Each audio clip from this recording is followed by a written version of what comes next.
21 जुलाई को वो अपना शहीदी दिवस मनाते हैं। कुछ 13 लोग उनके आज से कुछ साल पहले शहीद हुए थे एक प्रदर्शन के दौरान में। अब उनको अधिकार है लोकतंत्र के अंदर अपने राजनीतिक कार्यक्रम करने का अधिकार है, परंतु लोकतंत्र के अंदर आप राजनीतिक कार्यक्रम की आड़ में गुंडागर्दी नहीं कर सकते। आपको कानून मानना पड़ेगा, कानून की व्यवस्था के हिसाब से काम करना पड़ेगा, और व्यवस्था भंग करेंगे तो कानूनी कार्रवाई आपके खिलाफ होगी। उमर अब्दुल्ला का ये पहला बयान। इससे पहले उन्होंने ट्रंप साहब को लेकर कुछ कोट किया था, स्टेटहुड को लेकर। उससे पहले वहाँ पर किताबें आतंकवादियों को प्रेषित करती हुई किताबें वहाँ पर सर्कुलेट करने की कोशिश की। तो लगातार उमर अब्दुल्ला अब सेपरेटिस्ट की पिच पर वापस जाने की कोशिश कर रहे हैं। परंतु उमर अब्दुल्ला साहब, आपके पास अगर कुछ सबूत हैं कि भाजपा के लोगों ने आपके लोगों को कोई पैसा देकर दल बदलने की कोशिश की, तो उनको पेश कीजिए, अन्यथा आपके खिलाफ डिफेमेशन का मुकदमा लगेगा। सर, कांग्रेस भी उनका स्टेटमेंट आया यूनिफॉर्म सिविल कोड को लेकर। देखिए, अधीर रंजन चौधरी हो, कांग्रेस पार्टी हो, ये सबके सब यूनिफॉर्म सिविल कोड के इसलिए खिलाफ हैं कि इनको मुसलमान वोट समझ में आता है। पर यूनिफॉर्म सिविल कोड बाबा साहब अम्बेडकर के संविधान के अनुसार से मान्य है। और वैसे तो राहुल गांधी संविधान की किताब लेकर घूमते हैं और यूनिफॉर्म सिविल कोड के खिलाफ काम करते हैं। तो दिखता है कि ये एक वोट बैंक के मद्देनज़र सब बातचीत करते हैं, परंतु ये भी ध्यान दें कि यूनिफॉर्म सिविल कोड से सबसे ज़्यादा किसी का भला होगा तो मुसलमान बहनों का होगा।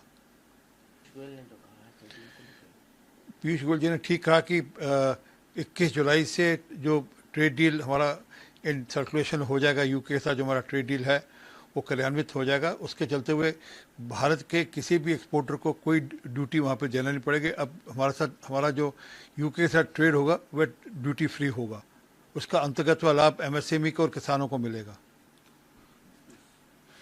अरविंद केजरीवाल को यकायक भगवान राम की याद आने लगी। वह यकायक अपने आप को राम भक्त साबित करने में लगे हुए हैं, और जो विषय को लेकर वह आंदोलित हो रहे हैं, जिस विषय को लेकर वह सिग्नेचर कैंपेन शुरू कर रहे हैं, उस विषय पर ऑलरेडी वहाँ पर 8 लोगों को अरेस्ट कर लिया गया। चोरी के मामले में 8 लोगों को अरेस्ट कर लिया गया। और ये भी कह लिया कि एसआईटी की जांच अभी जारी है, कोई अधिकारी और कोई कर्मचारी छोड़ा नहीं जाएगा।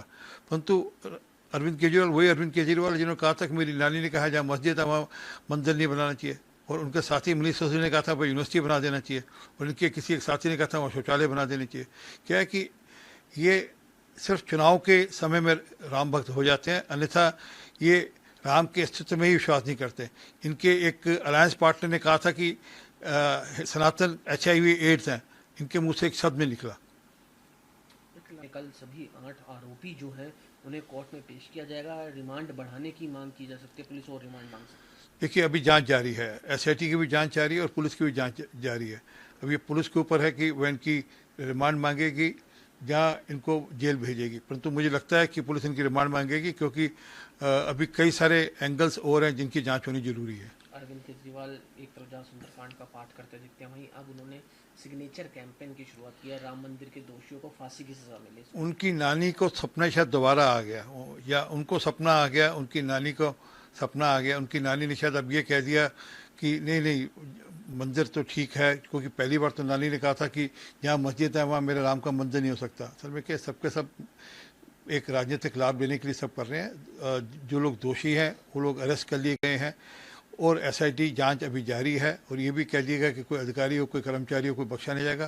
परंतु लोग समझ सकते हैं कि असली कौन है और कार्बन कॉपी कौन है, नकली कौन है। और ये जो राजनीतिक जहाँ ये चुनावी राम भक्त हैं, लोग इनको समझ पा रहे हैं। दोबारा करेंगे इसको यार एक बार।